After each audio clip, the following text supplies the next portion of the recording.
Welcome, Nate.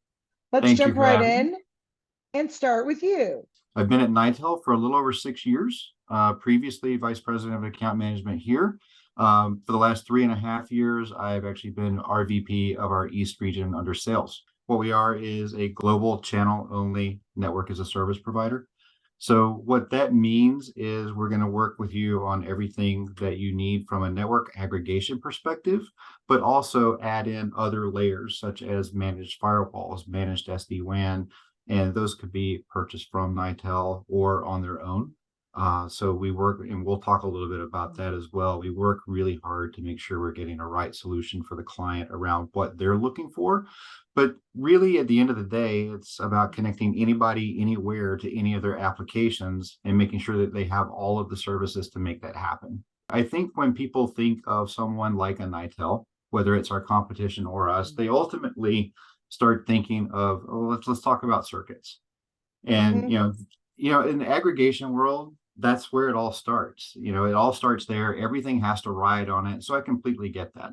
But one of the things that we really like to do, and we've done very well with you guys doing this, is having a real conversation around the customer. You know, Anybody can go in and I think ask the typical questions you probably hear, which are, how many circuits do you have at each location? What speeds are you looking for? That's great. You're probably going to ultimately need to know that for sure. But I think where a lot of organizations miss the point and where we strive to not miss the point is, what's going on in your organization? How are your users within your organization tying into your network?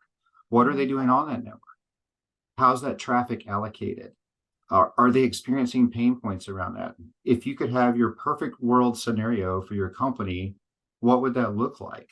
All the way down to things that people would never suspect are network oriented, such as I just put in a new EMR last month, and we're having some problems getting to it. Everybody's complaining about it. People don't really think that that's a big network thing, but when you start talking about the pain points of your employees, your users within the organization and what they're experiencing versus what you might just look at as an IT director or a CIO, that's where we can really work together to put some things in place within that NAS scope around priority cloud and voice connections, or managed security, or managed SD-WAN, or even working with you to help prioritize the SD-WAN you already have and allocate it properly so that you don't have a lot of those user experiences that are poor. Thank you for taking the time to speak with us today. Please consider liking and subscribing to our channel. Be well.